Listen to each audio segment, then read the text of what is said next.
थोलसी Mahatma Gandhi national rural employment grant act असी विकसित भारत जी राम जी हाइना ममिंग ओंथोखिबनी मसी ओंथोखलिबा ममिंग सी खुगी लेबाक मियाम प्रजा मियाम की ओइनदी ख्वाइदगी लाइबक थीबनी हाइनसु कांग्रेस की प्रेसिडेंट ओजा मेघचंद्र न फोंदोकलकली मसीद नतना हाना खुगी नेशनल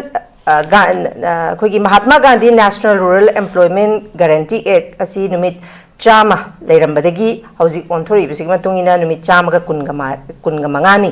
लेगनी हाइरी अदुगा हाना मखोइना पिरंबा फंडिंग पैटर्न असी हानदी 9:10 लेरंबजी हौजिक 60:40 लेगनी हाइरी अदुमकना लेरिबा खोगी यामना इकोनॉमिकल यामना बैकवर्ड ओइरबा बिलो पॉवर्टी लाइन द लेरिबा मियोइसिंगी दमक्तदी हाइरिबा खोगी पीरिबा खोगी फंडिंग पैटर्न असी 60:40 ओइरपना मरमना खोगी मणिपुरी स्टेट की कॉन्टेक्स्ट येंगाकांदा लाइबा खोगी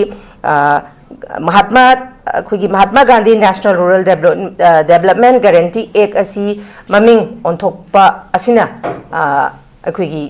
मणिपुर की कॉन्टेक्स्ट नत्रगा अखोगी इंडिया की कॉन्टेक्स्ट करी अवोनबा करी इम्पैक्ट लाकपा याय अदुगा हाइरिबा ngасagi फंडिंग पैटर्न हाना 9:10 लेरंबसी हौजिकना अमुक 60:40 लेगनी हाइरी मसिना लेरिबा खोगी स्टेट असिदा करी इम्पैक्ट लाकपा यागे हाबसिग मतांगदा खोई खना नैने नबगदंगता हाइरिबा टॉपिक असी खोई खना नैने जबनी खना नैने बदा खोगी ngasi तोंगान तोंगान पैनलिस्ट अहुमना सरुक याबिगनी अहानबा मक्तदा पैनलिस्ट अहुम सकमिंगा कोनना ताकचबगी तंजा दुंग तंग यांग फम थमजगे अहानबदा खोगी पाबुंग खाइदेमनी acting chairperson MHRC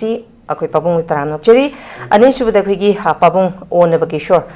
retire IAS former chief secretary कोई पाबुंग सु तराम नोक्चरी अहुम सुबदा खोगी ओजा पुयाम टोमचा एडवोकेट ओजा टोमचा सु तराम नोक्चरी मसिगी पुकचरीबा topic VG Ramji act is death certificate by Modi Meghchandra हाइबा टॉपिक असिग मरी लेने बिहान हान बवांग से खोगी पाबुंग खाइदेमनी दमक लाकजगे पाबुंग BJP लेंगाक 2014 इंडिया दा लेरकपदगी तोंगान तोंगान बा हाना कांग्रेस पालिंगाई मतमदा लेरंबा से ममिंग से तोंगान तोंगान बा ममिंग ओंथोरपसे पाबुंग खोइन थेंगनरी अदुमकपु हंदकसु फमकिबा मिफमदा Mahatma Gandhi national rural employment guarantee act असी खोगी विकसित भारत जी राम जी हाइना ममिंग थोनख्रे मसिसु गांधी की लिगेसीदा अचौबा माइथीबा हाइबदी मागी डिग्निटी अमदी अखोई इकाई खुमनबसी मांगहनबनी हाइनसु थमलकनी मसिदा नतना खोगी CLP लीडर खोगी पाबुंगी बोबिने थमकपगी वारोलगी मतुंगिनसु हाना नुमित चामनी लेरंबदु हौजिक मखोइना ममिंग ओंथोरपगी मतुंगिना नुमित चामगा कुनगा मंगानी लेरकनी हाबा अदुगा फंडिंग पैटर्न दा 9:10 लेरंबजे पाबुंग 60:40 लेरकनी हाबने मसिना खोगी लेरिबा खोगी मणिपुर कॉन्टेक्स्ट येंगासु खोगी बिलो पॉवर्टी लाइन दा लेरिबा खोगी जॉब कार्ड सुबा अमा मसी मतंगदा हाइदि 60:40 लाबनिना अखोगी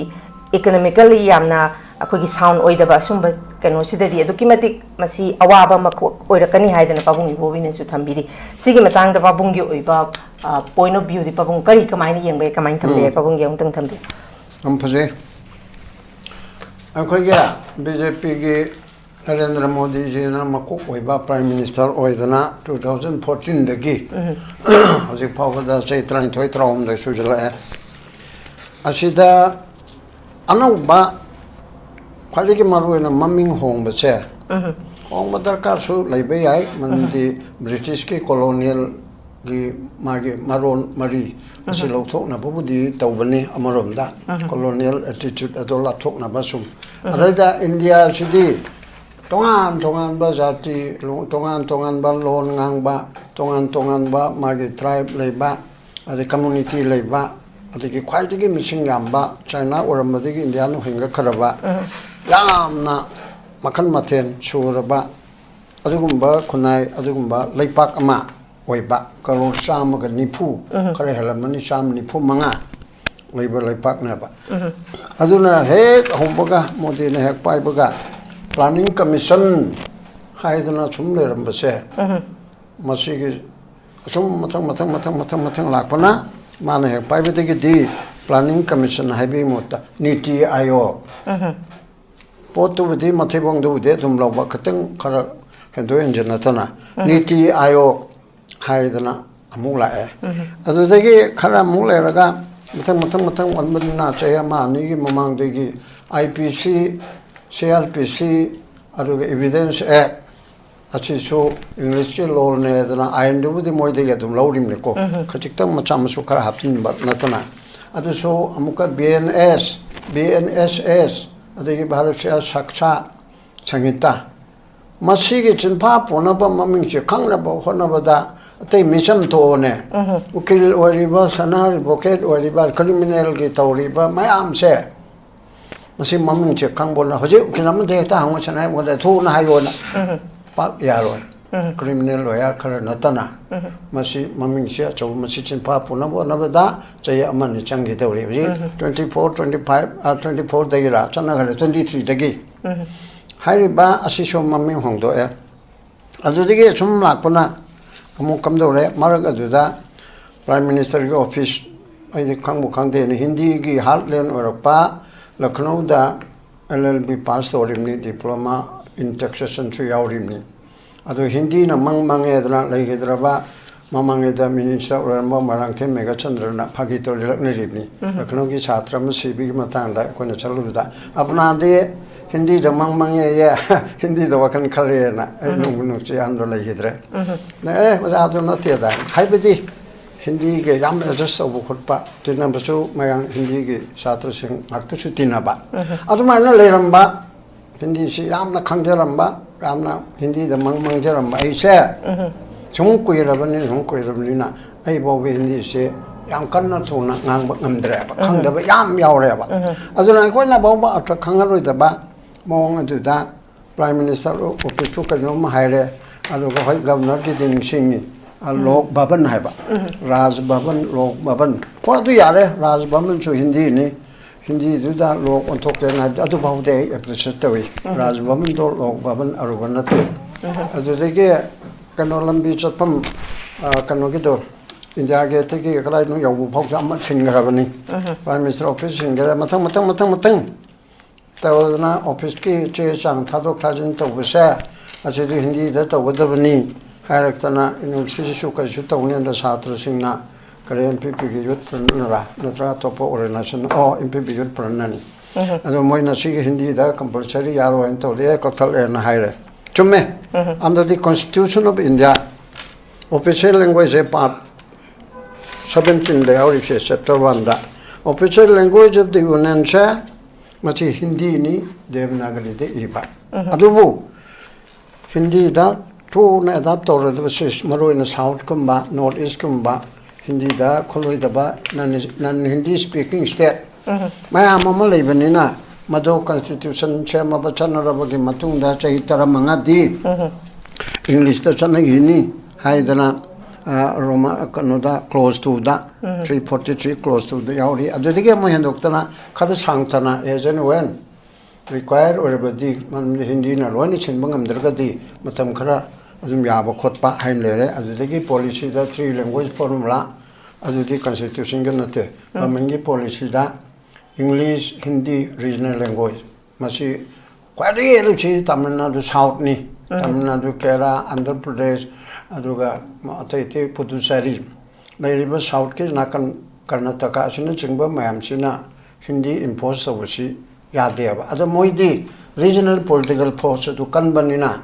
Somdana DMK Lere, Somdana Telugu the Sam Lere, and the Protestana Aduga Kerala the so Communist Pajar so regional Gumanido, Mana Kanudo. Aduki Port Adu Machita Udana Moida Yadeva. No. Koida adu yaro chumi Hindi ki pau redo da TV da Hindi wanta aina chai kun tara mari mangai mamang ne sat puta kari no ji Hindi amta advertise to de English amta to de bu koi ga leiba hotel kanu duna haya basar koi gi sida di Hindi di ate English su yate koi gi lol da Colgate ke advertise to bo ro angang singi sanbe ke advertise to ro han singi to bo ro bonamang ase Tamil londe advertise to gadam except Hindi ki pau national news English ki pau aduna tabati tawgadam ni adra moge redo moge TV tabasidi adum nakta ko ki kokta da marbuna ni nikpu ki lonje indra ma ngela main tobasi chi na tanga ba chau thuk che ba dun moina adun sorok ta pradhan ma amar officer ni IAS ni kain to ripse English Hindi gadi no Tamil Nadu to Hindi ngangi gaina haibi type to mo Hindi so ya punte na haidana to ya to pay haibi na to ba aduna adu kumba mayam to bunina three language formula se ko support to pum to hojik se sagi main point bu dilaktri hojik se Manipur to Hindi ta Hindi do I milai sahib na te ko I am an Indian let not divide us Indian adum oigadam ni oiribani tasengna kana to ba mak natragadi adu ordi Hindi do haigadam ni khangadam ne adu yaya ba mapan jal kan Hindi ngang chi Delhi jal kan da English ngang chi Hindi ngang chi adu da ai Manipuri lo sin si rim ne dana to bu yaroi adu bu punamak asi Narendra Modi ki scheme chama ka marfu ai manai commission da thi ban mai report ko raga mase Manipuri londa Hindi do iroko national office national language de haite official language of the union haiba aduna maduna makok thango pradhan mantri garib kailan yojana iteronda Manipuri da pradhan mantri gi sindok yadam nina prime minister gi lairaba singi chaukat thora sikari kaige adudi mo tangkul ki jaga da chatpada ki paite ki jaga da chatpada moi madum dan thar line da picked up na thambiu chi apabu oirodra Hindi chodum kanje makok ta thabiro mayai tu da ani chobu da Manipuri na pradhan mantri gi prime minister gi lairaba singi chaukat thora Pramanamni. So I know the Kayeva. Adu alone recommend to Webado Namde and Haiba Moye, the West Department. Aduna Sumana Mayam Sito was the Punamak officially corresponding Punamista with that. Howji? Masiki Mammy chair. Bemana BB Gram G X. Young Purita Haibangamo. BB Gram G X. Hanigi MG Narega ko adu di hairaro MG Narega do khanga po koi dirmine che amani dang airim ni ne tu na haibang amdabne du baba Mahatma Gandhi National Rural Guarantee Employment Guarantee haibang la bido khanga po koi dirieba adu ki khatan ma ho lo no rakpa da adu baba la na siji na chom na siji na ne tawrim ne ba adu ki maraga chida adu baba pura khangpa tring chida kare asang bada Viksit Bharat Guarantee for Rozgar and the Ajivika Mission Asangmado. Adu samjal lagabudi BBG Ramji. Prabhu Ramchandra si sijin nadaba yadraba. Molin China Prabhu Rambo lana kanman teko. Sarkar di secular wagadabani. Secular wavisida adu gyamna admasana Pradhan Mantri du Hindu dharma chachavai Ramgi bhakta oibai egoichu oibai adu athing balite ko. But sarkar paira badi sarkar go ene di dharma lite aba. Secular haiba se India gi dharma lebe yade. Dharma lite bai di mi hat paduna te ko. India gi di Hindu religion ni Christian ni America Christian state ni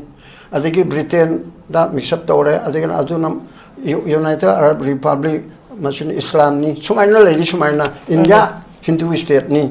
habitu nateba odi wa hening ba moina adu secular oilimanina adu gi port adu da lo garaba maming ama so hamna khodak tab na hayo nam madu thu na haida de hakine de hakim na halne ba ningsing na bo na Viksit Bharat Guarantee Rozgar Ajivika Abika Mission to ga from the BBG Ramji 2025 Aduna Sasson Paibada Sasson Paiba ruling party to na Nammi Haidana Toragaso Zaibo Bina Haibachumeba. I'm not a congressman, I Mamus or what to be questionate, I ran to Walanate. Asida Matangi BJP Notable Government like was a non-dimension Okineba. Bobina Haiba Haida, but do you want to? I then a car checked Nina, Congressman Luching Machakamla on her, Notragaso. Non BJP government mala one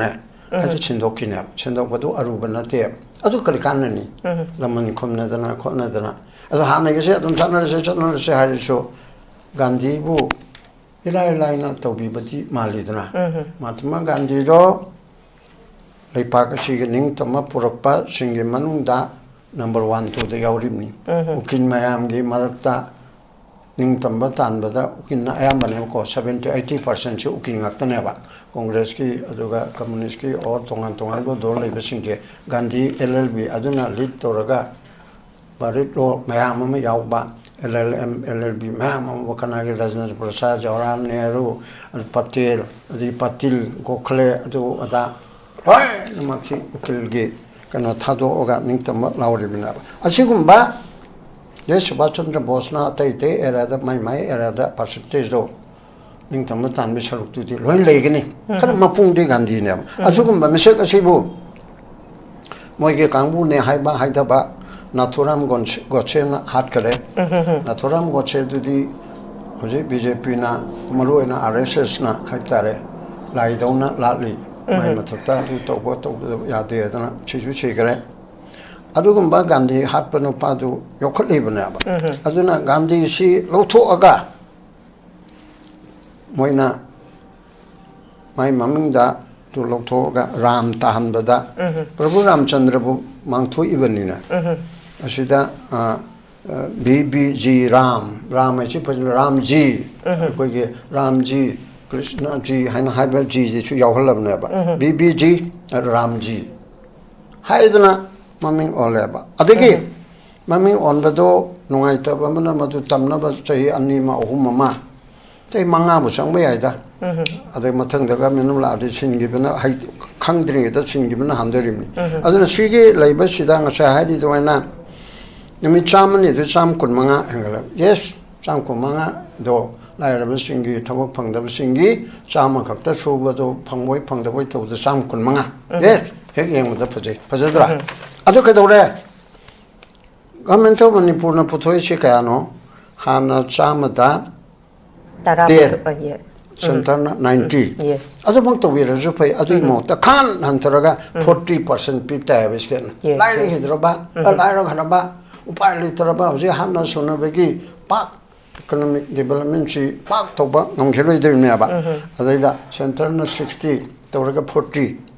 I was there, Santana 60 to Village, 190 to Lidi, 19 to 10, Hosena 60 and 40, ACD. Pang talk for the Manipur Kitchen talk a military. Basically, government to Indiana period Hingbani Manipur 70%, 80% Bahagena. I go there, Korotara, Korosam Pana, Lapro, Korolishing, Contra Manga, Nipum Nidana, I go Manipur budget Mamangito, subject to correction. I do the Korosama, Tenichong Koro. Kaya pana lagi apa kau ita? Adegi income lang naman na ha, adegi kanu yu tingba, adu dah macam tingway dah bani, tongga dah bani ada na, government mamangi, government nadi yu tinggal nusi, maram cana, mapam cana hanga ka tausi maduna, koror sama macam ni mak lakpa kaya no lakat tu ikang dreko, aduna income yu aiba. Port Amalakani, Bahairim Naba. Aduna, pilot about said, Amo Ibesida. Mumming home Baduna, non Hindi speaking state chingy, was you can know that they are oil. Tamina do the Karitore, was a thousand tawuni. Pomoy, Loramani. Aduki port that, Adu Babuda,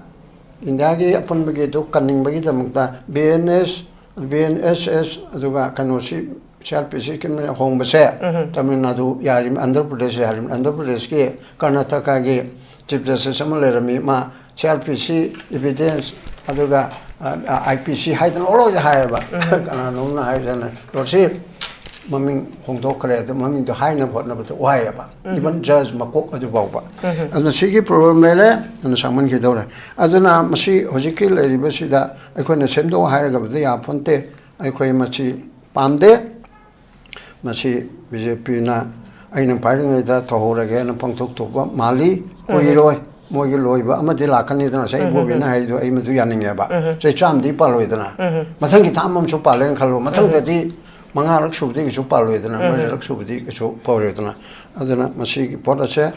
BJP party na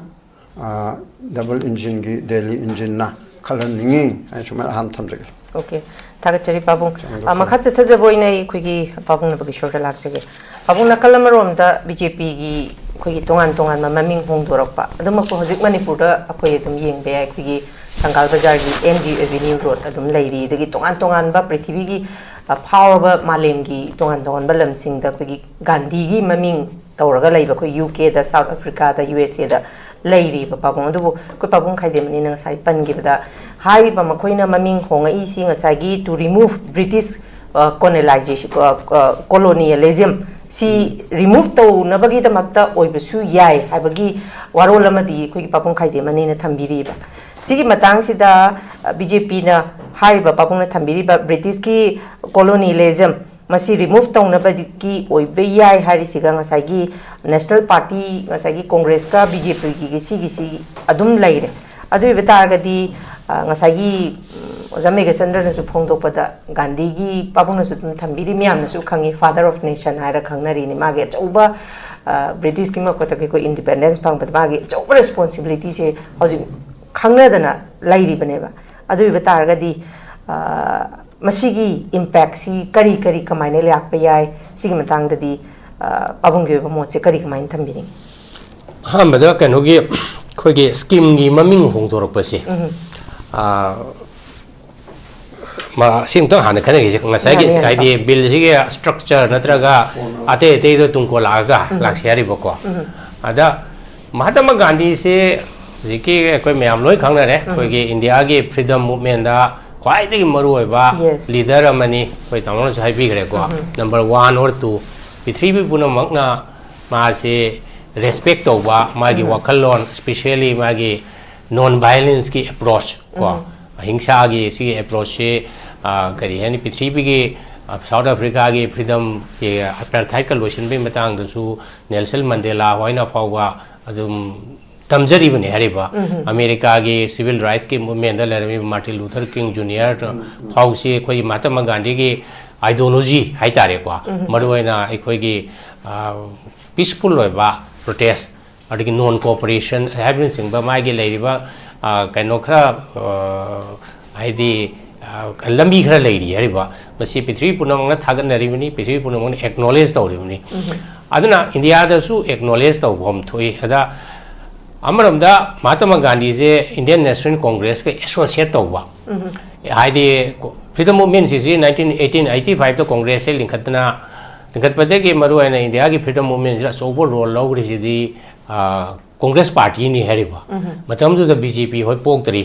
BJP का फोलोई सिदी जनसंघ 1950 का स्वाइदनी हेरिबा अदुगा BJP हाबे party का जन 1980 दगी जनता party दगी मखोय मु कन जनसंघ दो दई थोड़ा का बीजेपी जे हाबे पार्टी से 1980 द सेम ने हेरिबा अदुना रोल ऑफ महात्मा गांधी सिदी यामना चाउना करी हैनी ले अदा मसिदा बीजेपी न उरिसिना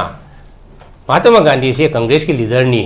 अदना माना मा लौथोक दरकार ओइसिनी हरिबा मेलिदी हरिबा स्कीम की ममिंग द महात्मा गांधी लौथोकम से सुथोक थोकतबनी अदबो पॉलिटिकल लोबे मियंग द येंगा गाइदे लौथोकपनी हैन खले बीजेपी ना अदुगे महुता होजे के विकसित भारत करायना सही विकसित भारत से बीजेपी की स्लोगान नि मसी की मागी विजन नि हाइतारे को बीजेपी की उसके सेंट्रल की गवर्नमेंट से ना 2014-47 दा इंडिया से विकसित भारत हाइदि डेवलप होइबा नेशन हम ओरकनी सिनेबा डेवलप होइबा इंडिया हम ओइनी इंडिया डेवलप होइबा भारत ओइनी हाइबगी विजन दुगी मदुगी गोल रोड हाइबा स्कीम ममिंग पुसलेनी मसिसु सम काइन ऑफ प्रोपेगेंडा द सिनरेनी हरिबा अखोइना तोरिबा थबक खुदिमक से अखोइ इंडिया से डेवलप ओइना बगे दंतनी हना डेवलप कंट्री हाइसी के डेफिनेशन से दि इंडिया ना मसे फंगबदा पा होजिक्सी या मतम याम चंगिनी Hariba काइदे करमबु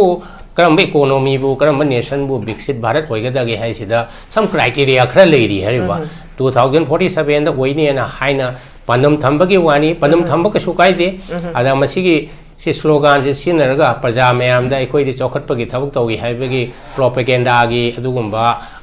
man underlying kanoma intention nama plan ama leijeri hariba pare leijera suno ada ekoina amu atopari yengoraga hojigi mg narega se masi entirely repeal tawraga anobi ek ama semba darkar leibra leitabra isu yengcheriba normally di कोई पिलनी सु योबिरी को है कोई दिखे ना खंग है रबा normally दी कोई ना लाइरिब एक अमना तरग लो अमदा करिगुंबा डिफिशिएंसी खर लेरगदी मदु एमेंड तोरगा अदुम इंप्रूव तोबु याय हरिबा अरे एमेंड तोबु तारगदी माता मंगनी ममी सिंग असम लैनी अदना मखोइना मदु रिपील तोबु सु माली अदा बोथ हाउसेस ऑफ पार्लियामेंट हाइ तारे को लोक सभा सु राज्य सभा सु इनफ अदुम मेजॉरिटी लेबनीना BJP na moina apamba do bill se hariba anova B Ramji G Ramji hai na har se kwa masigi bill se pass tawna president SNP re na koi thengnare ko thengnare masida pare ko da laiba khena ba se hana le mi se ga hojil le mi se kari khena ge jung yeng che re ko hana le mi ba se 2005 ta UPA ge government sema me hariba ek se masida ai khoi ge masigi action apply to rural area ha to khakta dani urban area da chana de Yes. The India di am lai ba aya mara khunganga ni as much as 70 to 80% of population se leiba khunganga leibana adugu ma hingbani ada lai ba yam leiba se khunganga lei hani su lowi alla khunganga leiriba khoigi mi sing se unemployed oiba matam thabak phangdaba matam masagi especially khoigi lean season hai tare ne kwa se lo bu nu pa am lai ren khala se lo bu nu pa se na sei super thabak chin de hari ba magi lo hunba matam na drag lo lingba matam da kha khar sil le adugi matung da mu gap se le raga koi gi harvesting gi matam nong sil le aduna tha kya se unemployed oidana thabak tawdana leiba sina nga sai gi khungang da leiba mi lai da mi sing si gi awa ba se amuke hengal hale hari ba aduna masigi rural employment के program से चले इसे कुई रे हरी बा 1960 का दाई दगी rural employment high बे के young से के food for work पु हार सु इवन एकोई ना SDO BDO को वेरिंग है मतलब 1985 86 का स्वाई से दा सिगी ममिंग दी खैतंग खेना बा अदुगा थबक दि चम माना बा NREP के आना कोई ना SA National Rural Employment Program को वे इवन एकोई सु SDO BDO and implement to me hariba National Rural Employment Program se maru ena rural area da sagi koi infrastructure create to ba asset creation to ba maduna sagi koi chokhat thorang da production da productivity de hena ba se khudam oina haibda koi na pakalam se khungangi lambi thong sem ba yawi ko la khungangi adi kano sida koi gi culvert sem ba yawi adi khungangi sida ising thangdabani khangde lo unamani khangde pukhi to we yawi asigumba program sing che tawi aduga haireba khungangi mi sing do thabak su laga makoi da suman khara phangan ba simultaneously from the asset creation su to ba sina ta badai khoi na to ba matam se da sina ta RLEGP and am program su tawi 86 ka 87 khoi SDY chandel lei bitam tawi sina rural landless employment guarantee scheme na ma tawi masida su khoi ban lambi bo sang na sem ba yawi masai ke rural की area से दा लेलेस होय बा गसे के labour खतो होय बा labour खतो होय जरम ने मादि लौ सु लैजदे गसे के लौ उरिबा मी सिंगदना एंगेज तव मतम दा मोय थावक फंगे थावक लेतव मतम दा दि मखोय से थावक पिउ सिने हरिबा अदर मसे याम फबा खोय के सोशल की सिक्योरिटी की मेजर अमने हरिबा सोशल सिक्योरिटी हादे लाइरबा मी सिंग से दा इनकम खितंग जनरेशन तवना न बा थावक मसा मसु खरा पीबीबा अदमाय तौना मथंग मथंग से लाकपा सिदा गसेगी महात्मा गांधी नरेगा सि मखा दना मु गसेगी थबक से चाही मदा 100 days फावबगी मसे जॉब से डिमांड तौरपा मतुंग इना इखोइना पीगदबनि सिने हरिबा मसिगी इंप्लीमेंटेशन की स्ट्रक्चर सिना मु कमाय तौगे दा मसे ग्राम पंचायत की लेवल दा मखोइ ने इंप्लीमेंट तौवे हरिबा ग्राम पंचायत से खरा स्ट्रेंथन तौबा मरुआइना कोइगे 1993 94 का स्वाइदा जैसे कॉन्स्टिट्यूशन की 73 74 अमेंडमेंट एंड मरुआइना 73 अमेंडमेंट सिना ग्राम सभा की नेरिबा ग्राम सभा से मपांगन कंखलनबा मखोइ दा थबक यामना डिवोल्यूशन तौहनबा अदुना अखोइगे कोइना मणिपुर लंबी खुंगंग कई चतम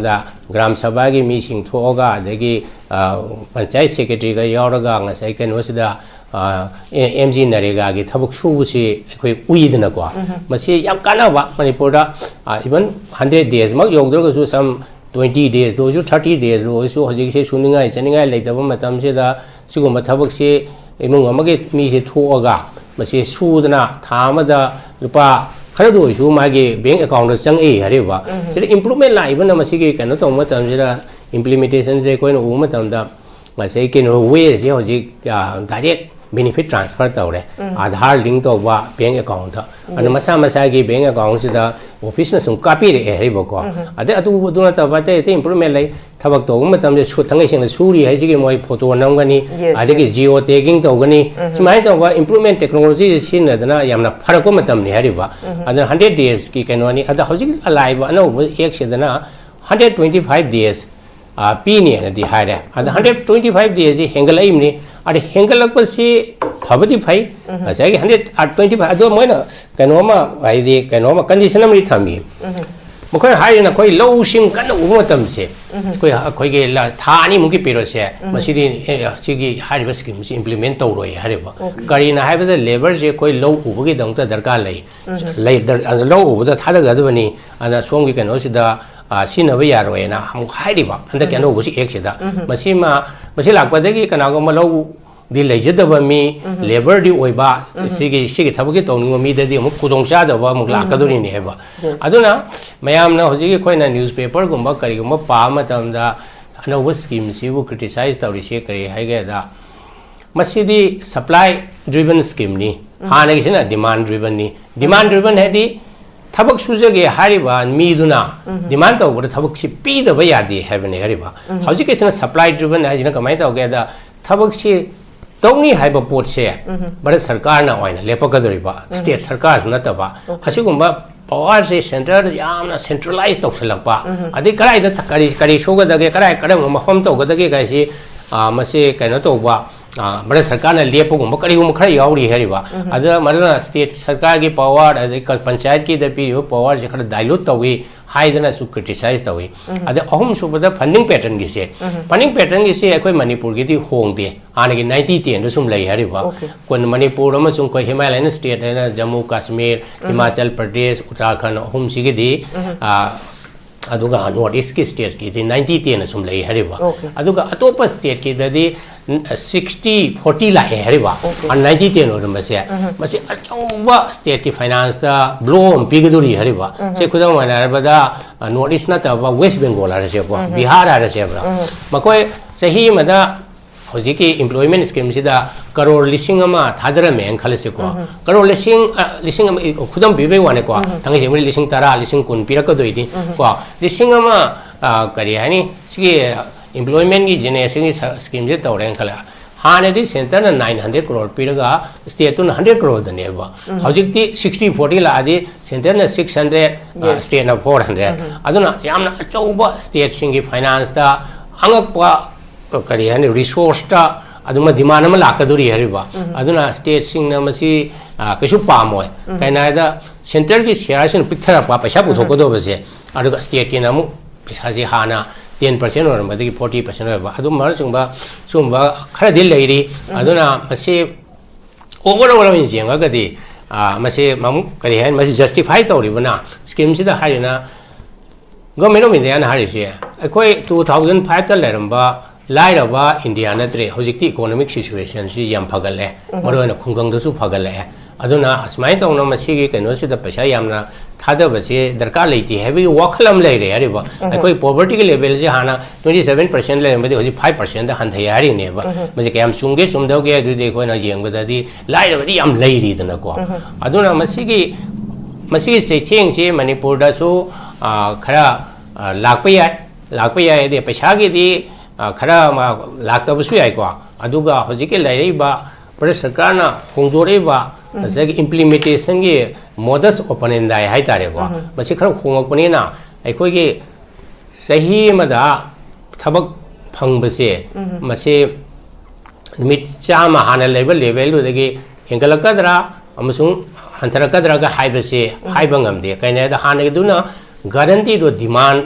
राइट होना लेबा होजिकिसना सेंटर ना मसे डिसाइड तौरगा सप्लाई तौरकदबा सेंटर ना नोइसी असुम तौरहना अदु मरसुंग बखरा येना बखरा ले अदुना अरोइबदा मसे स्कीम से कसुबदी कायदे अदुबो मनी इंडिया के लेरिबा लाइरबगी कैनो से रियलिटी से भारत सरकार ना मसे फजना एप्रिशिएट तौब खरा वाट प्रा हैना आई तुमाय दंग आ बै राउंड थमजगे okay thank you very much सारचरी पापा यामरि चुंबा वरोल कयामा थंबिरी मखा चथजबोइने ओजा तुमचा लाक्सगे ओजा तुमचा नाकल अमरोमदा खुगी बीजेपी लेंगांगना 2014 दगी लाक्पसिना मरम ओरकांदा खुगी pabung na sunga sai pan bire ko khoi secularism chat pa mada makhoi gi Hinduization ji am kan influence tawra pagi pot ama lak even masai gi akhoi gi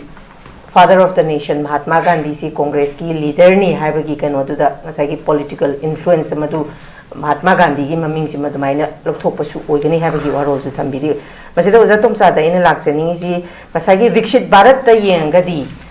development country ma develop India ma oini yeng taragadi koigi surface transport and highway minister Nitin Gadkari ne thamgi basi India si prithvi gi malem gi mafam singa koigi chathok chasinda transport kari kara da su aduki matik prithvi gi mafam maya ga mayam ga adu chang chat ma thamgani ha basu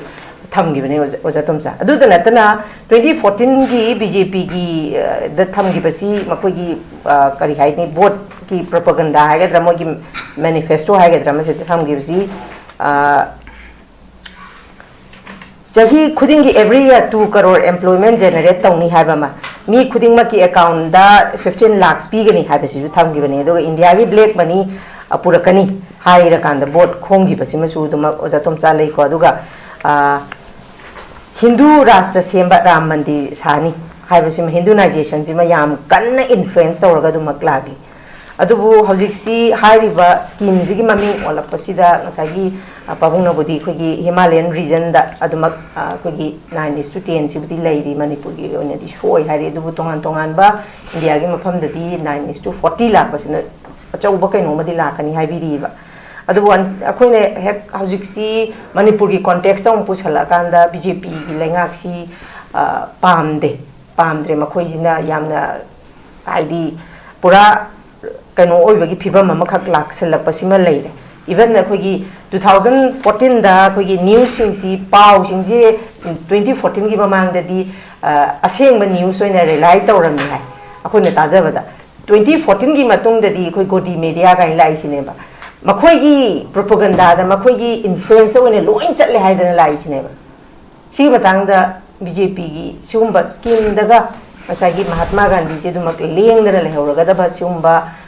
Gandhi gi legacy gi wa tokraga Gandhi si gi sumaina scheme da mai maming ma gi hana lejaram ba maming ga lokthok ko tokpasi oja tomcha gi motati kari kamain thandi anchor na hambiri ba question anchor na cover tori ba issue se yam man gre ama ani de campaign to yam no mai ge ne phare aduga Hinduization ge matang thai ge India to Hinduization ma thok ta pro India se kari gi lam ko lagam na po da ma ko yam sam na hai ba ko ma si ta ga de bhab zo na ten sa khar ni ko yam sam na hai ba de ko lagam de ba lining ma la ga ko hana gi lagam ba lining me ji muthat la ga lakpa ta ka di mado Hinduization hai bi ai India je Hindu ge lebak ne Hinduization ma thok ta bra Hindu kan jana bhonar ko ne adu ne ba BJP ne am hai di se major religion se hum ne ba India da amana kaino Hindu amana Christian amana Muslim Muslim ge poda mata government control tok de wakaf board ki boharo ko school boharo amal ko pura free natra Christian am the control tok de where is Hindu temple Hindu na sala be school karega lo control to ba hoje aduna jare idune ba makoi gi control tok de adu matak de paisa ju biseli adu moi di kano lingkhat panga mi hospital lingkhat panga mi free de yam taw nga mi haidi makoi gi lining do mi na pam na ba yam taw adu Hindu ma am on ge ba Hindu gi oina di kari mom da tok je ga matam da government control tok chale ani am sabna ba da taseng na hai ta ga di modi na ji India da tourist di manipur da ko gi self realization na da ko manipur gi so lei ri ba ko hana gi ari ba ko gi liming ko gi ko lai gi mafam da tongan tongan na thonjan gi ba namjan gi ba mayam do adu ko resurrection gi po da manipur de lei ni sa ba ne modi na tourist ga sima ai ma ha ji gi ko India da Hinduization na ja aram do hai amne aduna hoji moina hai re na Hindus are awakening hai re na hoji Hindu gyan tare en Hindu namjan bane ba adimo India se khwadi lai bale ba ne je kana na lai han bano ba India se one of the khwadi ina kun bale ba amne ba aduna bo western gi country ma yam dagi ko Spain dagi Portugal dagi India ta na lai bne ba matam ma da ko India thi lai bni अदो कमाई तौदना कमाना Lyra हनगिबनो आई मदुदि नै नजरुइ को अदो जी BJP ने लोइ नै नै रिदुने अदुदि लाइरा लोइनि सिदिगि लुट तौगिबो पोचिंग हंदोरो ना हाइबा होदने ब्रिटिश की क्राउन द हापी को हिनु जे कनागी पोनो असे लुटेड कनो नत्रो लुटेड डायमंड नत्रो असे मोय पिरो हाइबनि हलकपसु फनाम दि यावमनि को अदना सिमा लेरे को अदि अतोपम ना हुजि के कनो से 60 amana 60 40 हाइबनि को amana 9 10 हाइबनि ते को 90 10 हाइबनि 9:1 amana 640 को हाना लेमिसना 70 is 25 अखोय अतोपा स्टेट के होय ngang गुम से अतोपा स्टेट दे मोय इंडिया दे हेना यूनियन दे नि ना कुमुसु लेब अतो कोय ngang गुम से अखोय की दम ते मोय ना कोय मेंटेन तो बिरे हाना की एक तो द ख्वाइदि की साथी बिजे कइनो हाइबा मतम दो को ए चिंग खुन मयाम लिंखली से कइनो सिगी फंजी लौनब नत्र अनरिकॉग्नाइज्ड विलेज मयाम लिंखतना सगी मागी मीसिंग फंजगदब मयाम दु को पुलप पुलप मोगी सिंगी निंथौना नत्रगना मुखी विलेज अथॉरिटी की चेयरमैन पाइसल लगा मिसयूज मयाम तोरपुदिगी कोन कोना एक से कनोदा असिदि कनोदा डायरेक्ट ट्रांसफर तौदब यारो हाइदना तौरेने अदु मक्तबो होजि खन्नब यावरिनेबा कोट लौनरिनेबा एस पैसा थादोक पिद्रे का अदु थादोक मसा मसा के अकाउंट संगदब नत्रो सिमिल लेरे को अदुगा सगी मागे एक तो फबर नत्रगा फत्तबा हाबदुदि कोना माय लाक्सगने अदु 125 डेज दे हेंगत बस मैम फरे अदु तसेंग हाय तारगदि ngसागी सिरिजदा आइना हाबेट येंगबदि एक तो मग उद्रिने फै हान नन employment wage and unemployment allowance न मले थबक पिदे बिसे पैसा फंगे थबक की सोन रगदि पैसा फंगे बखै पैसा दि खरा हंदगनि को अदुगा मसिगी पोचुमदि मोइना हंदक से कायदे आय अदुदि कोना लाने हजि हम गने लाई से मोइ ममी हुंदो कोसिने नान राजीव गांधी ना राहुल गांधी अपन राहुल गांधी ना वांगांगो तबदा एनआरजीएस हाइदुदि महात्मा गांधी पंदेना मंदि कइनोदा हान मसे एनआरजीएस गवर्नमेंट 2000 कइनोदा हांबा बिल से पास तब मतम को इंट्रोड्यूस तबदि 1991 दा पीवी नरसिम्हा ना तौरमनी अदगी को अदगी ngसागी पार्लियामेंट पास तब जे 23 अगस्त 2005 तनी मतम सिदा नरेगा हायबा नरेगा अच्छे हाना कनुने कांग्रेस मतम गिने कांग्रेस मतम गिने बा सि तौरमेबा अदो 2009 दा मोय महात्मा गांधी हाचन दे खुजु ज्ञान तादेबा चिंग लंबी सेमिबा सिगी एक से आई खुजु के यथनैबा मन नरेगा हायदा ज्ञान के ताबा एमजी उ पंजल कुजि बेरा के लयो अदे मोयना सि पल्ली सि करिगिनो सि पंदबा यादबरा मोय हम लेबा ngauजे बिम लेबा मोयसे को अखोय मणिपुर दे येमुने अखोय सिगी जेनिम से लिंखत मतम दा अखोय मिंग मयाम प्रपोजल तोइना अखोय मणिपुर को मिंग थोंबियो यादे नमदन दने तो अदे सिगी याम चावबा युम मा साइ को सिगी कनो जे गांधी मेमोरियल से मसी जापान बु लागा मसी येंगिने बा थान को असि मोय ममिंग थोम के मथौ तागे अखोय की थाइने के अफाव की ममिंग थोंबि यादब्रो हजिक अखोय यूनिवर्सिटी लिंग मतम दा तिकेंद्र यूनिवर्सिटी बु हारो को अदिगे अखोय की कनो दो अमा अखोय की मचो खुनांग थाबा यूनिवर्सिटी हिलिंगिदा सुमाय तो अखोय अमा थोंबि यादब्रा एयरपोर्ट उसिना चिना को Bir Tikendrajit international airport एन थोलोरे रिम्स अखोय लंग ममिंग चानबा पोट नत्रे नत्रा अदिगे हजि हामदा कन मनिंजंग से बको सिगी अखोय गी कनो से सानाबम से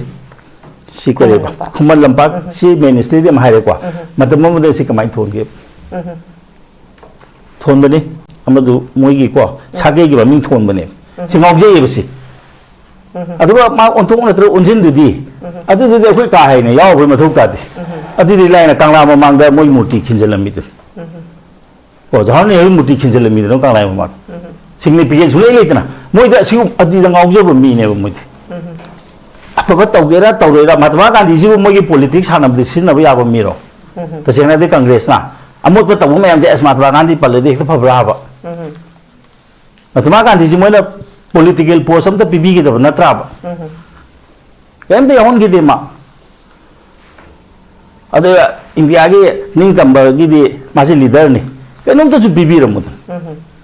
नत्रा सुबी पी गी दब ने बद फजबी थोंग दा गा मादे यामना कथु पई अदु तोई पामजदे काइना को माना लौजे द बोय अदे दे तो हाजे बोनी अखोय लौजे को निमिन नरगा मादे लौजे दे हारगा अस अदुदि फरे हेना इंथोपी गी बिदुने बा सिसिदे इखंग खंग रे बा तनिबसे ko adu ne ba ji hai je sidi dum ji sai na bi ko adana mase rhetoric ko amon de nok ni ba mo ne ko lang si o tu ye ba singa sai odana hai bi do ya na masi le tring and the food for work and the employment assurance scheme ka na ko EAS na da mo ko EAS ka na le da me employment guarantee scheme si ko adana adu de gi tamna involve to gi bani yam bhabi scheme ni ming on the baduna ming si ado taseng na hata gadi kam ta ji India se swaraj phange ko 70 years surama male loan gi matang da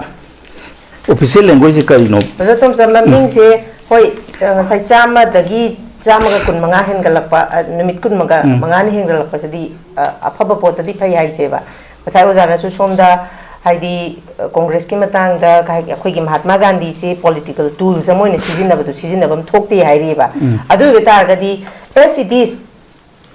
Mahatma Gandhi se dum lai jaraga mogi hapam thokpa 25 days dum hapadadi kari akai ba lai ja sigi pose idea du de ngang je roi mam de ken da hap kera hap poida maming du na te ba it is not the name manung gi poto phalo na ta manung gi poto phalo ko hai di se ko atu bom na language matang de sai language hai ko Hindinization tore kai na ko asi ngo official language Hindi ne ba English ti subsidiary official language hai ne ba subsidiary je khoi kyang sei lising ama legi se haira ba 70 years surab ne ba aidum hai di mite ron ha ba se hujik kano classical language chalan se ha ne mite ron kana ngang ge mite ron kana tambiri ge ha bi do akoi kano to gum je ba India ba chaw le ba sida ha ne gi legi se dum chata da khoi ding to mu gi kari kana ge ma ne du le rum phatro adi de khoi kano da London da lai uji lai le ni natra akoi chaning ba jo visa bom sang aro adunin phatra ba bom la oidro ta se nai ta gi India je India oni hingcha ba ne ba ado khoi adu gi Tamil Nadu gi kari kara do khoi ngam bom thokte maram di keno da khoi di moi da hana yaw khona te khoi di ku na merge to gi bi state ni merge to gi bi state se khoi tongana khoi gi oina khoi jo adu ngai re ne three language formula ne hoji lai se class grade 5 fawba yargadi mother tongue tambiyo hai ni hojik lai private school sin mother tongue tambiri bro angang pick up Hindi tamalle ko akhe ne Hindi jam sai ri ba Hindi center te impose to bun nate ba akhe ki private school sin impose to bun ne ba Hindi tawre English tawre ken ta khang de mite ron ha ba do ni do ka bale ba ko kham de te nong pong chu khang tre akhe ne lai kam mo budam de di yaw ri ni namai do no kan da nimito onjal lo na khut ye tu na makha ni Oduna awang ni namai oli do nong pok ko wi matung no nong chup ko wi je khoi khang ne ba kalien tha nong ju tha si loi khang ne ba khoi ang pisak pi ni da class 3 da khang re ba khoi ki ang sing ji kari no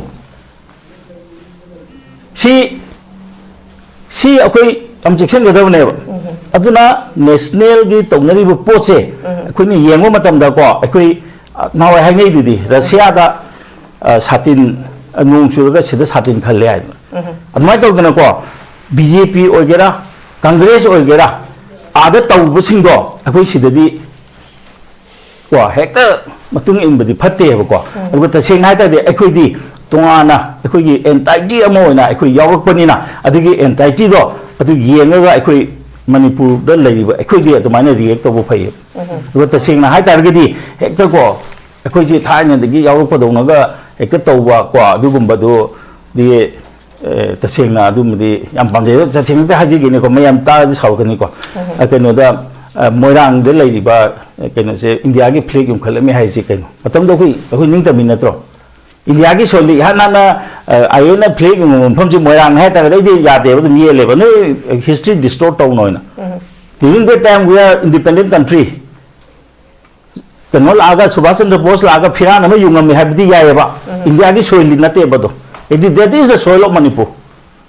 I could say, Adam Hana ko merger agreement like thing in the so I could see India that yaw don't know some treat of the Pate ko. Aduna Masi cannot a woman the ko. Adune Tame Hajeri do. Tamin Sozi, Ampazana, Togire ko. Regional Mother Kali Habs.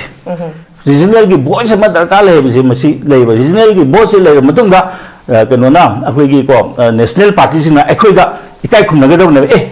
Moi su akhoi na pangai ni hinjan ba ya de na asigi imung si de sanga ga hekta moi mangun si da cha si tha si to jam cha thi ba ma nu pam le mi na e si de akhoi khara respect tok si let us respect them hai ka dab ne ba hoji ki loi kusi taw re ba moi changa ga masidi ta hun ba phatte ai se hai je thank you very much Pabu Nakalarom the Hoi Akogi Aujik Koi Congress ka BJP ke National Party Ani Sinadum Pan Bazi BJP na Palasu Hojik Pamde Congress na Mamang the Palam Basu Pam Dre Pabu Amu BJP the Pagadra and Piro Benico Ado Pabu Hojik BJP si Yamna Habedi fair oidaba the event Akoi Election Commission adagi khoi ED CBI SEBI aduga tongan ba khoi agency singse even judiciary phawba pabu sisigi keno sima miyam na haina ba pabung lairabani ko adubo ngasai gi Hinduization gi matang sida pabung khoi promote Mahajan Sushma Swaraj Bajpai hogi matamda Hindu card adagi Muslim gi adagi victim card chana bagi wasi pabung kasu tari deba adubu Narendra Modi ki matang sida nga sa Hinduization ki port ama miyam na hainari si pabung behind masigi marumda karigum bakara di sungchoy choy dina laigani ba maza tomcha na budi masi Hindu kannabani masagi religion tongan na Hindu ju lai Christian ju lai Muslim ju lai hairi ba ko pabung si yengoradi khogi radicalization na pabung even Muslim su Allahu Akbar haraga masa mi hat pangamni masam tom sijaba ngamini adagi Hindu gi su dumak sumain tawdana magi temple sana ba mandir sana pabung taw haiba Sri Ram gi sigi poche lai tabadi na te ba pabung lai haiba masida lai kano sida khogi Manipur gi the context te yengoraga di akoi hari basi pabung pukhachari se khogi ngasai gi scheme maming hong badu ne dui taksu Manipuri context re pusala ga di akoi Delhi da nong churaga Manipur da satin tupi hari ne pabung adui beta ga di akoi si national party ani sidagi khara khajik tang kano tawraga haji conflict amasu loida dana solution porok bangam dana leire adui tari dangai phadana khoi si something regional party ma pabung na hanju thamjabadu ne na sana akoi economic yamna down oibane regional party ma sagat pasi masi oithoi haiba pabung thamme habda pabung na tauge khalaga budi oiroi haiba laite na pabung ju thambiri si matang da khoi gi lairiba hoji ki situation ji gi khudong chab ji lauraga khoi tangai phedana regional party ma masi da ABC adu adana chongthok chongjin na tabda ama khakta da khoi punna punchin basi pabung kari kamain thamini pabung gi am chum phone ne national party sing sina khara tawi haidana tawi besing Why Congress ki di usai ki da clarified amatang tauge Indian National Congress idana AO humna 1885 ta lingi ba dudi hojiki Congress na te aba mami dalo ki biwani aduna independent tanana ba agoi da Manipur gi su statute pangdring da all party statute coordinating committee ai kaudri ko suna ha oni europanina hai madu party na te aba Congress Communist matum socialist lerami mayam sina all parties coordinating hano Congress audana iteru demand committee haramba kono Congress aurkanda coordinating hai madu party oigi de aba aduki phangau kanda iteru phangkanda Congress INC MPCC an chakare somda tongatona CPI aduga CPM socialist an ne hore socialist of mutkare aduna aduki mong aduda INC IBC AO humna linkatadi Indian masa singda British ke amphagebu India ge awa bisi orga moine linkat pirimni 1885 da AO hum aiman home ai bra kaw kawre adaida madu hayeng ning tamani 15 August of 1947 oire and press me mayamna bapuji father of the nation nangna AIR ge ko thongda paujelam tan piu hayang ning tam doram ni nai man ai pira roi aina khalam madu soire aina Indian National Congress edana ning tamba tanana ba quit India movement British ki mathakta tawba dudi hauji lakadori ba angau ba sahib na wot pado maming ontho aga amu ba aigi kangbu na china usingna hotlaga dore haibasi Chang Haraba, some Haraba, my to me with the people of Minda, I wish that we the two people of India. Have Kambu, have not Kambu. Some Haraba, Araba Kambu, later Kambu, and Yam Chauna, Mot Pinarim. As you were a Kalecha Kandana Madi, Laudre, Mana, Togaraga, my Mana Hayam, but they cover it, looked and truck and home the Hibani. I do want the Toro, I have the Yarway, Mapuzi, I couldn't organize. Haibasida adudi kamdokba aina madi ranti du yauroi dabnina ning tamamnina adudi prime minister se kana to honchi ke haibun chingma to buta acharya binobo bhabi haibra bu dan moment to gibeto aduda hana hai adu mana yarakta badigi adudi pandit nehru to hai na hai kana gumna patel de hai de na khali adudi tuda tawraga mai ji rante yaudre laire post ama pipsi apunte prime minister babu oidre buduna kali post lo deino ma de lo namak to biro hai na ju ma de yade adu 49 dra 48 dra te ama khala na leraga january kuntra dra kana torga ma se na thuram goche hai ba RSS ki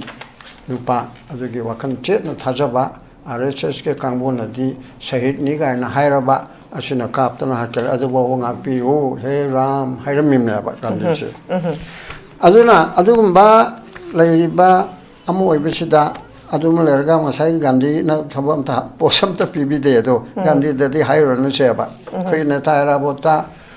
ka phote ki ning tamaba assembly duna mawne kana ma happy de haibugum manaba adigi hengale happy bu oge do dukan de machani aduna logda bani pi da bani adigi India is TOMCHA the yet the na sangok ning within India se auji Hindu Raja Hindu nation habiti oidri winning ba majority of people of India se Hindu nabuti helebako adubu 15 crore 20 crore ya asi Muslim leiba the atai mayam se tum leiba pikraba manipuri ai khoiso koigi la kuntra mo si yaurim ne ba ton ba se leiba adegi aduna India si constitution je hek samakpada hoje pawu semdokpa tawdrimni na we the people of India having solemnly resolved to constitute India into a sovereign socialist socialist and secular socialist secular Yes. Haiba Congress no bu ora so amu bu ora so BJP ni denatre Indira Gandhi na tawr mimni socialist hapsala miba aluga secular happy secular with mamala ashige socialist secular bisi BJP na Jansangi Kambuna Olakpa Asina RSS na Aniluk Ningaba. Socialist Hybrid Marxism na Hondok Japanese not necessarily communist Kambugi Natine. Muina Karamapung or Jabewaneva, communist Mamo society country or ECD. German or the white communist China, the so or and communist India socialist country in the Gandina Mapa Neruna. Khrushchev ka yam toina tinei yam phajana tinei haidana lawrakpadigi Nehru na socialistic pattern of society socialist pura haining da ba haibang pataba oidabani na socialist ki mawong longba sang manabigi mawong longba society oidabani haiba Indira la no socialist mak haigadamni aidana 19 ka no da tawredno ko aduna 75 ka da the Torah social happy make the India socialist country never preamble matung in the Tabuk the capitalist country number 1, 2, 3 as the later democracy capitalist democracy when a tawi ado based on corruption now the both away adaba ado APTP pass the post Tajaba Tajabanati Chatli Pak never proportional electoral system the own J Hibese Lep Kangbu Yare, regional Yare, BJP Susma Swaraj Yarami, Adu Congress Kiso, Sindhya Ibra, Home Minister Orambado, Mado, Dr. Narana Haven, Madukara, Pilot Toramani. Aduki, the one Toxi and I was a more Marta leader, current Yarab, so BJP Congress Yadra, the Yaroba, Section Local electoral system chair. Adu Moy Marta Yab, the Auraga, Sonia Gandhina, Rajiv Gandhina, sorry, Rahul Gandhina, Yadraba, Kargena Yadraba, Asomda, Prime Minister Nehru, Amit Shah, Nada, Moy Labor, Mam, Ashina Yadraga, we took 3 about. Aduna, Adu Migi people, Matuda in Haning, with the secular, we will like partner in a socialist, Magamaga Manusi, Canada so constitution, the Article 14, I say, I say Canada, like evening, secular or socialist socialism I say ada mayam china micham pradhan socialist har communist kam communist ki nati se red right and leave say blue right red right green right red and mayam si capitalist country si energy karino Marx ne puthok pa tu min pa tu di log bi aidra adugi wani adugi pol aduna se koi socialist tabukta maming dadi oraga tabukta de ko obengam dire but now hojiki live da te rom chakhi dore hojiki live chida ek hojiki phabu phataba ru maming honmadu noi tabda haire ko hojiki live bayam se akoi regional party amana regional party jo karam chine pai phate nate ko yamalli besisu akoi proxy regional party se am intellectual circle khara khana bada proxy intellectual to bechna ha si group ki hojimak le je ming ngoi ne ta pan ge na kharli bada manipur people's party marang nan in khalak pada manipur people's democratic front haibra manipur democratic front bo arman adu dege ragomni amna ba moge good governance party koi marmo pangaktani adige kanen sar ki ppp yangwe yamu oyo to mari manga adige npp yes do kuma na tongan targate ki to bra taroi da bra not iski amasema punni poloi si yaman gere ba yes asida pula na karam da to chi hana ari ba mpp sida moge lairi ba mayam siga phap taminor ka punchil laga to ba yabra natraga no bulan khali ba to pun ba yabra natraga songi no distan gi oina lairi mi sida pun ba yabra ai adu da to chi haiba natri ko asigo mama to ga ama khap tang ai se ba adu di manipur se thengna ba ya natra di bjp se high communism chi yam kan man gre congress dum ngai yam kan man gre bjp na khare na kan ma don to ai kam mo di kan ma to da hai de ya ro ai no congress dum ai ko de si kham jare o ya re ada kan nam chi kan mangam dre sonia gandhi na kan biro hai ra kan du di chale ko adu da bjp le si kan do meeting ma ko bu gi chana ma da angang ma cha hai ro da class lp school tammi be dona general secretary level da class la we jibo party president na home minister na prime minister na tawe aduda chatlo ko thakchne ban khara da domna chatlo aduna khojiki leiriba sing achida manipur da 2027 da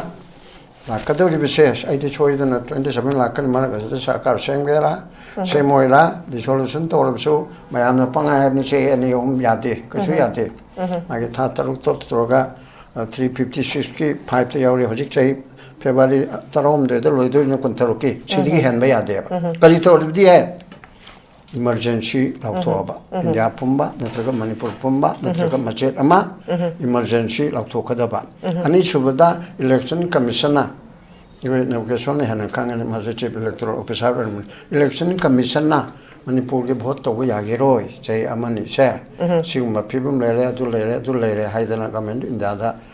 recommend to raga adu certificate am piraga sei leibuna to ya ro hairudi parliament na dissolution to raga Tataru Torani, a Rigam Makataru, Sum Yaiko. As mine to Natana. There was a lady visit. I had to say more, saying when my aunt same Pamgera, Pamuera, same by visit BJP and Pamgani. That lady my zero cabo Pamgadro. Hybrid dissolution get head, Tinagadu say, say Sangela thing, press election. As the Manipur Praja say, when a Kang de Sol, call the Pasapam and Panga Happy Viwani, Manipur Prajasina. Maybe Yarakadro.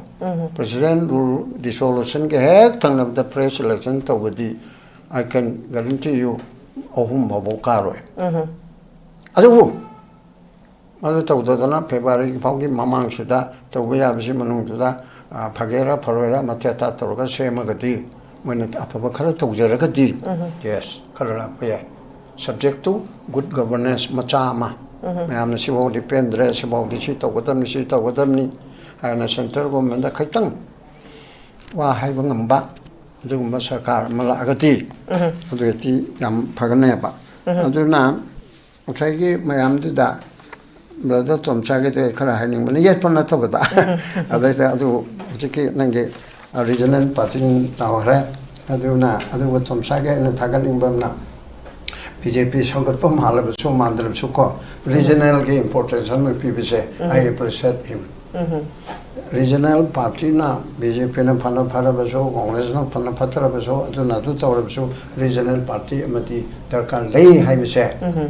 maga ikana semu buti ya ponte asi idea ama pator ke sidi we appreciate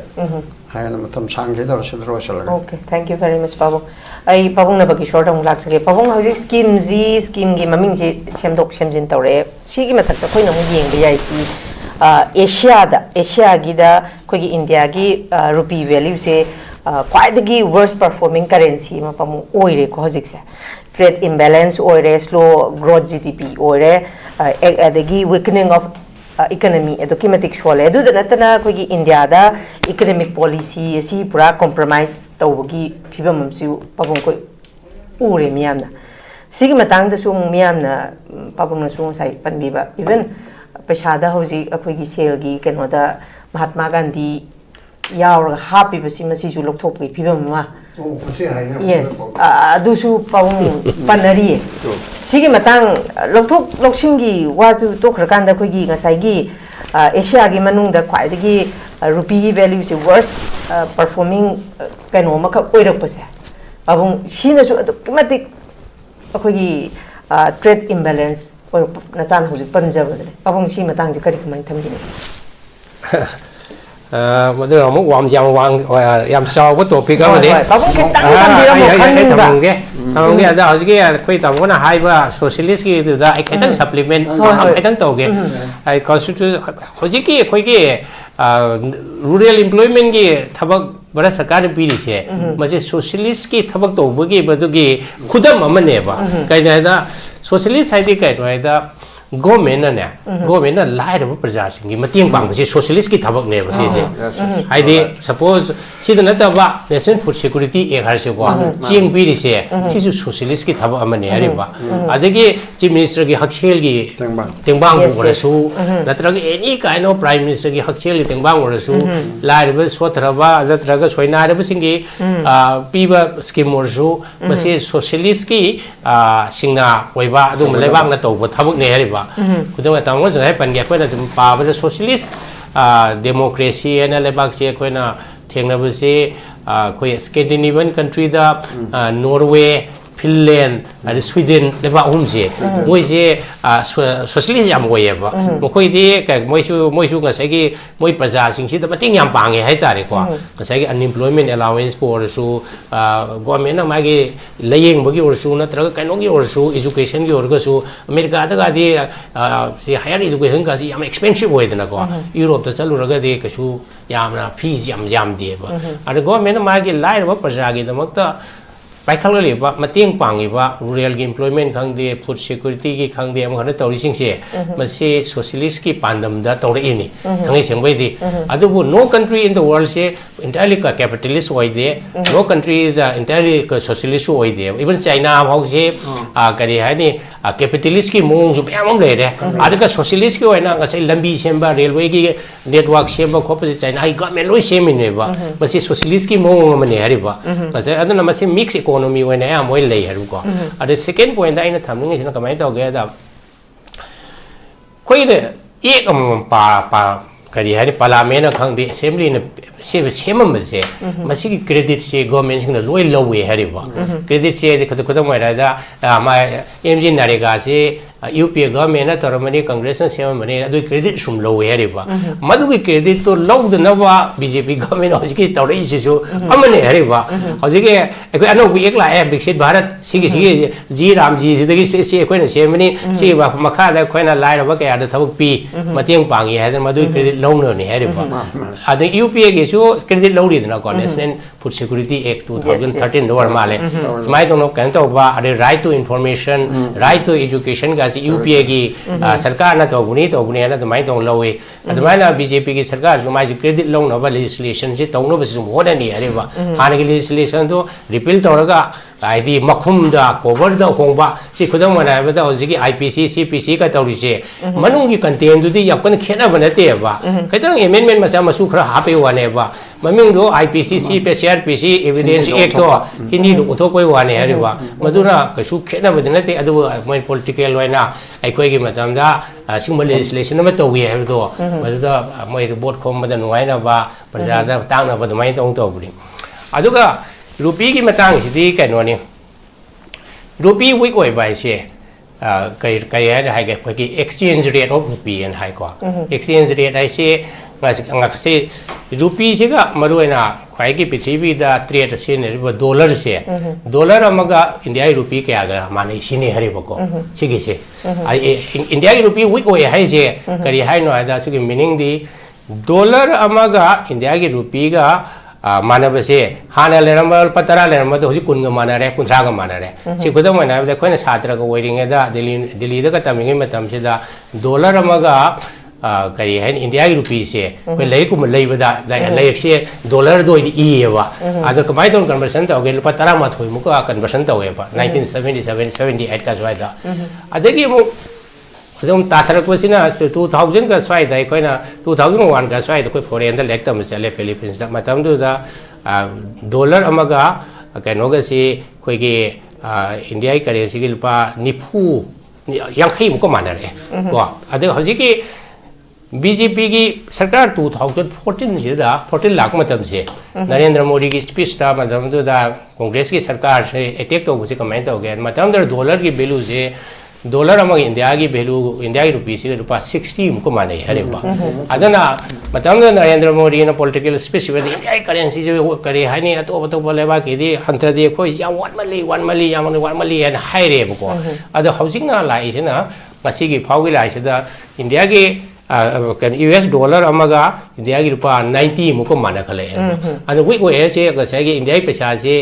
dollar अम लेबे पैसा से याम चंगे हरि बने suppose ना कोई होजी foreign num the country दा कोई rain खले से डॉलर ले दुई नि दना डॉलर हाल पर चा मन फंगम बदो होजी चनी द ले दुई नि हरि बा अदना मसी की करेंसी वीक वे से एकोई की इकोनॉमी से खरा वीक बसु हर खर मान बाय तारे को या मन दी मसी की वीक हेन मसी की फबा फतबा प्लस माइनस याम ले हरिबा स्माइ दोना कोई जे वीक ओरगा दे अखोई की नामु एक्सपोर्ट ना अमुक अखोई तोंजबा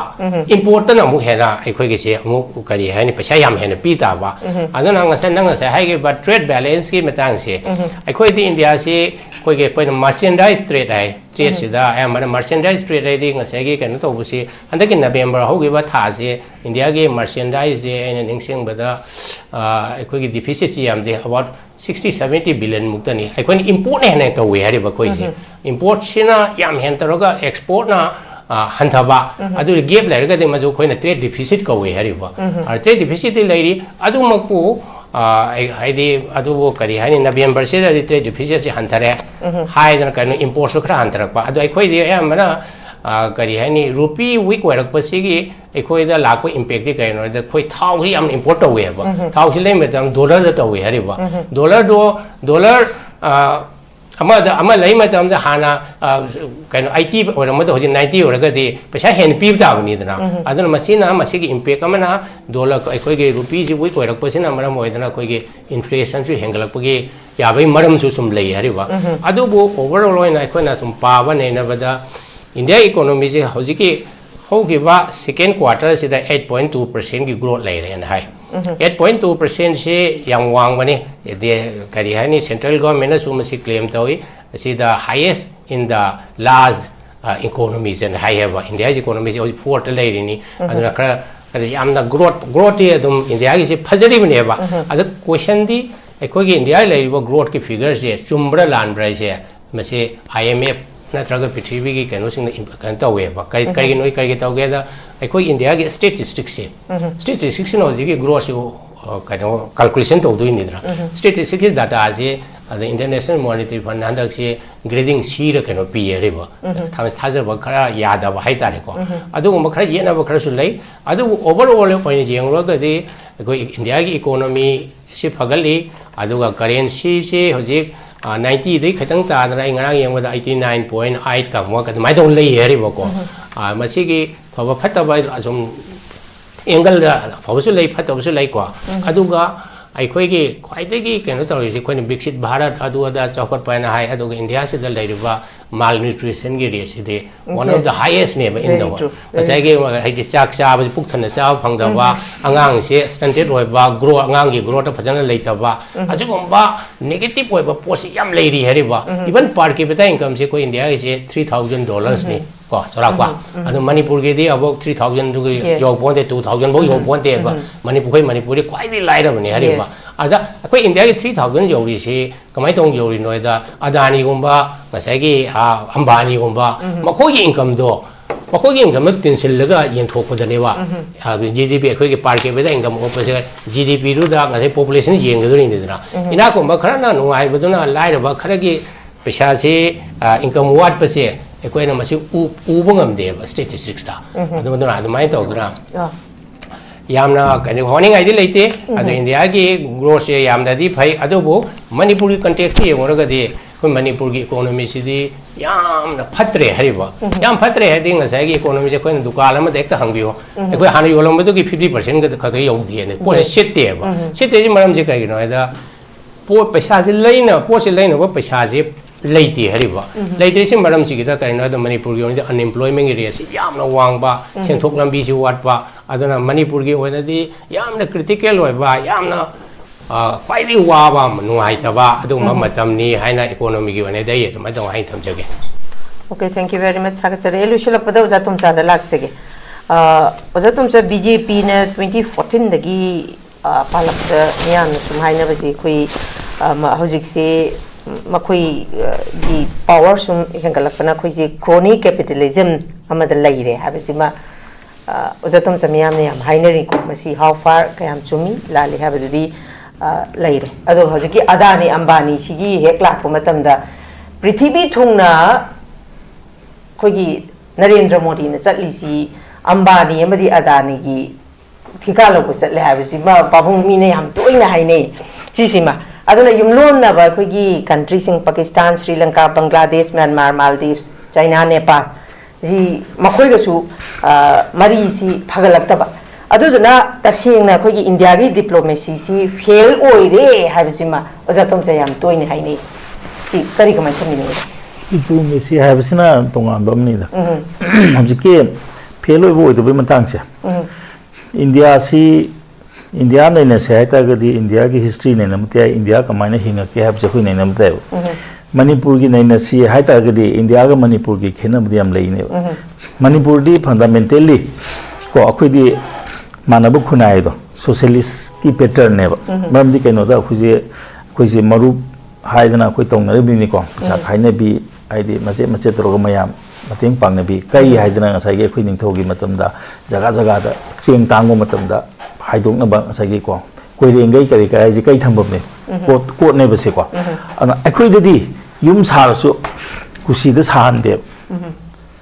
petra na ma sa gani phi bo ba set pa da control to me marim di keno da ai yam ina khun mani haidana hek ut pa ya da lam mam ne khoi gi lam se aduna bo hoje khoi gi madu gi haine bi du lai gi dana sai ko lai harau bu gum ba natra luhung bu gum da si matam sida akhoi gi finery jewelry sing se lit pa ya ga ni pi sing sa atai matam de le loi de akhoi gi pattern sina tongan dom ne India gi pattern de di ta seng na ha de moi di banded labor gi satna bi sile kan moina nai na ba matam da British na India se joy to gro matung de so keno se village level de di thoi phek lai te mam di keno de moi se keno country ama dong na dum lai ba ja ne moi yam pasa yam pai ba zamindari system hai ta re ko sida la ko pot amane aduna si naina da ba ya re ko aduna bu ahamba constitution semba matam da socialist bu hai ji yaw di sine ko na hapsan gi bane socialist habs nandra aduna masi akoi na ikhang khang na ba ngak ta ne ba aduga ngasai gi secular kai na hai bisi di ta seng hai ta de adune mauji am kan lan tong ni secular si lok thok ka da bane na hai ji mam di kai no da secular na hai bo hai sin khwai gi soi ji kai no da hindu gi thabak taw ga di anti secular na hai ka ne ba atopa ga lai ni thabak taw ko matam de di moi do secular se moi na ngak ko dong na taw re ba secular means anti hindu ha ko samana re ai sai ji de ne akoi ngok ko taw we ba akoi manipur se yaw re India da mars taw re matam da ning thong na phalamani ning thogi maming da akoi de lamam ta lite lai gi maming da loi tham ning thog ha ba poche asida akoi gi di socialist oina lak pani na ning thogi maming da nei lamam da thiba phongoi ba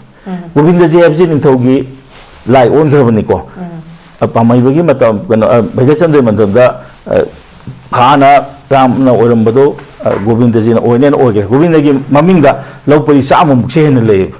अदु मखोइना गोविंद जी temple board same की मतम दा पुला पाइसन करे हा बस same मतम दा निंथोकसे इनिंथोकसे he is the permanent chairman हाय मिने हा बदा अदम कांग्रेस ने थेमदना को इकों को ना सेकेंड अमेंडमेंट लौथोखरे अदु हाय जी दो लो ना अखोइ जी नमधबी रे हबदो मीगे मागी लाइद कचदना थमीबा अदे मो लाम चेन मतम दा गोविंद जी पोर का चेली ने हेबा कसाड पुरी ने अमद पुरी ने मम दिगन सी निंथो का सावना ब डिटी मने बा असि मोना जु मुथत मुनगे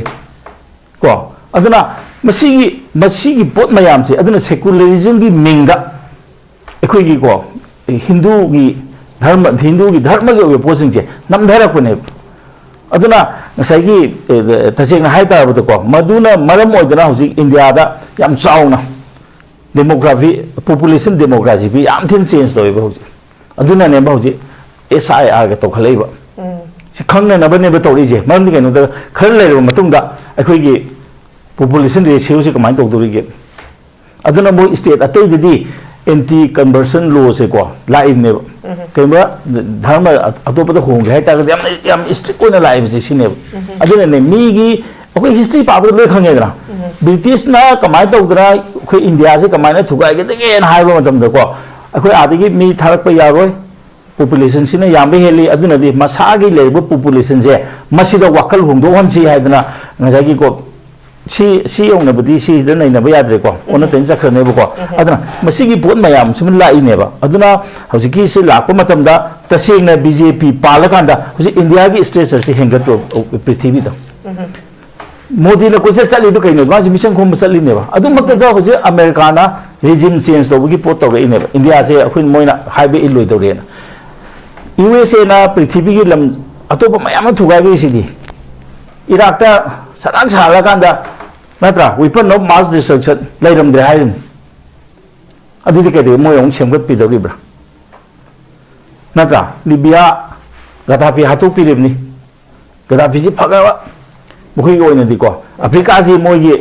maran mathum pekham dong thamin adu ne bauji Saudi je se se mukhi gi maran mathum pekham oi gen hon arak pane bauji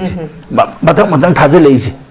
adula si mayam je khoi phajana khangbo phangi adu ga tasengna yam strong government amadi sangne ba mathok tai mamdi kai no da he game matam da ko mi amagi group amagi ko ngasai gi appeasement da sum tawraga leiba namsan hai si ne ai yumdu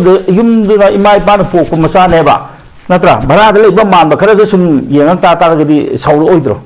taseng na ta di India se religion line da thugai gi natro Muslim ke ma Hindu ke na thugai gi natro the why India se ke te Hindu ke leba oidri bano Muslim na Islamic country oi gre dharma gi mami ko thugai ko leba natra ba adi ta de oi should there be division punna tum le ma kai kai ge tu di punjal laga le ma kai kai ge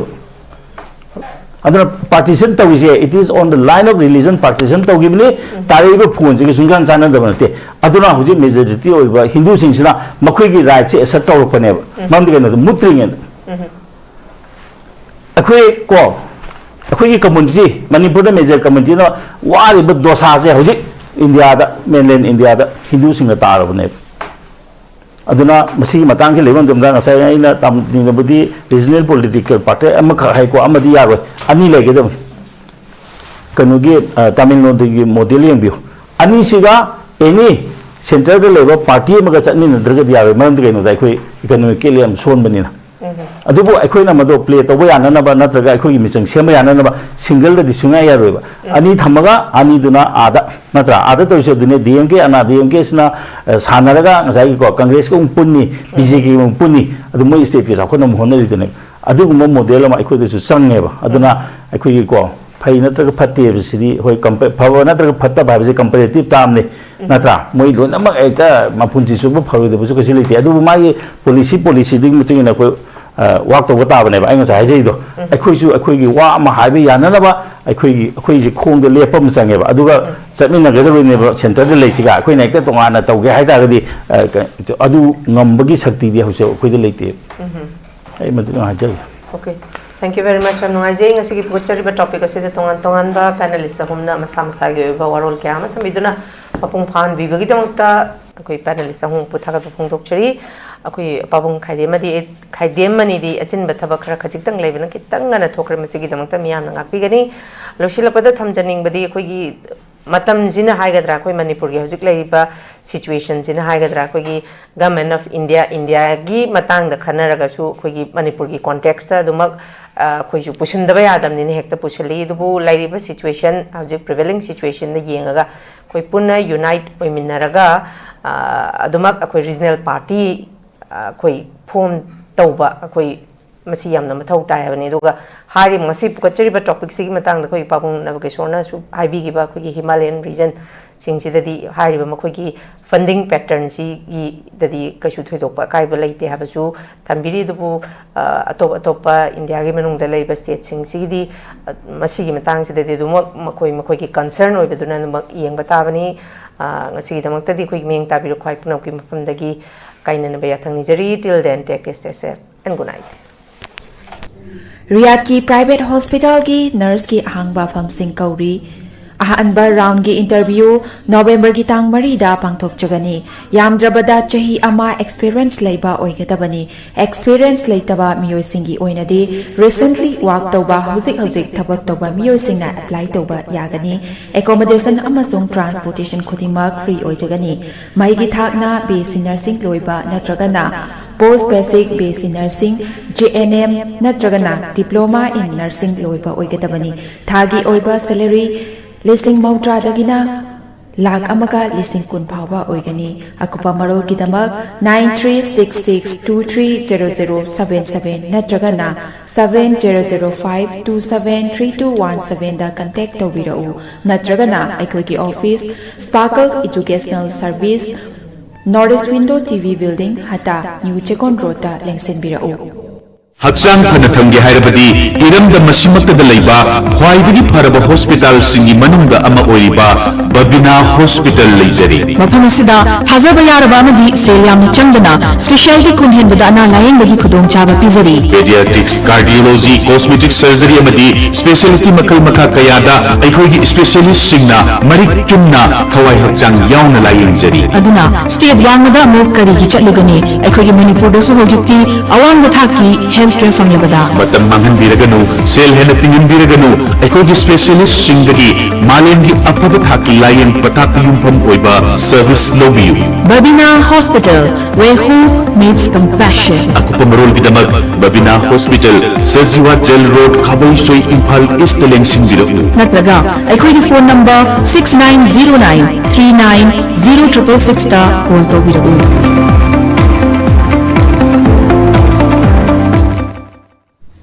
nurse सिंगिदमक अचौबा opportunity अमा बुदुना लाक्चरी मदुदी हजिक मलेशियाना Indian nurse सिंगी ओइबा खुदोंग चाबा पीनबगिदमक मिडियम चंगलकली वेसी नर्सिंग लोइरबा चही अहुमदगी तादना एक्सपीरियंस लेरबा मियोइसिंगना खुदोंग चाबा असि लौबिहो खुदोंग चाबा अदुदी थागी ओइबा salary 1 lakh overtime incentive free accommodation ticketing अमसुंग लोंग टर्म वीजा असिना चिंबा खुदोंग चाबा सिंग असि फंगबिगनी अकुपा मरोगिदमक मखादा पिसरिबा 7005273217 नत्रगा 7005063196 ता कांटेक्ट तौबिरउ नत्रगा अखोगी office north east window TV building हता न्यू चेकुन रोड लेंसिनबिरउ क्लास 12 अमसुंग ग्रेजुएट लोइरबा महिरोसिंगिदमक्ता जर्मनीदा हॉस्पिटल प्रोग्राम तंबा याबगी खुदोंचाबा पिजरी हाइरिबा प्रोग्राम सिंग अदुदी अहानबदा अकाउंटेंसी हाइरिबा स्ट्रीम असिदा तमनबगिदमक्ता कॉमर्स बैकग्राउंड लेबगा लोइनना 60% फंगबा ओइगदबनी अनिसुबदा होटल मैनेजमेंट हाइरिबा स्ट्रीम असिदा तमनबगिदमक्ता एनी स्ट्रीम दा 50% फंगबा ओइगदबनी अहुमसुबदा इलेक्ट्रॉनिक इंजीनियरिंग हाइरिबा स्ट्रीम असिदा तमनबगिदमक्ता फिजिक्स केमिस्ट्री मैथ्स बैकग्राउंड लेबगा लोइनना 60% फंगबा ओइगदबनी मरीसुबदा मेकाट्रॉनिक इंजीनियरिंग हाइरिबा स्ट्रीम असिदा तमनबगिदमक्ता फिजिक्स केमिस्ट्री मैथ्स बैकग्राउंड लेबगा लोइनना 60% fangba oigadabani manga subada construction engineering hairiba stream asida tamnabagi damakta physics chemistry math background leibaga loinana 60% fangba oigadabani taruk subada automatic mechatronic engineering hairiba stream asida tamnabagi damakta physics chemistry math background leibaga loinana 60% fangba oigadabani taret subada electrical engineering hairiba stream asida tamnabagi damakta physics chemistry math background leibaga loinana 60% fangba oigadabani nipan subada medical technician radiology assistant MTRA tamnabagi damakta any stream da 50% fangba oigadabani Mapan subada medical assistant amasung tara subada nursing hariba sing asi tamnabagi damakta 12 natraga graduate oiraba singna apply toba yagani loinana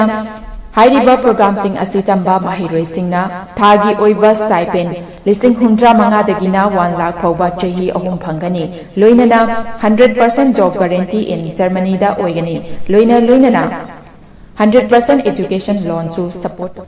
Nurse singidamak achoba opportunity ama buduna lakchari madudi hauzik Malaysia na Indian nurse singi oiba khudong chaba pinabagi damak meeting changlakli VC nursing doiraba chahi ahumdagi tadana experience leiraba miyoi singna khudong chaba asi lobiho khudong chaba adudi thagi oiba salary 1 lakh overtime incentive free accommodation ticketing amasung long term visa asina chingba khudong chaba sing asi fangbigani akupa malo gidamak makata pisariba 7005273217 natraga 7005063196 ta contact tobiro natraga aikhogi office North East TV building hata New Chakun Road ta lengsenbirau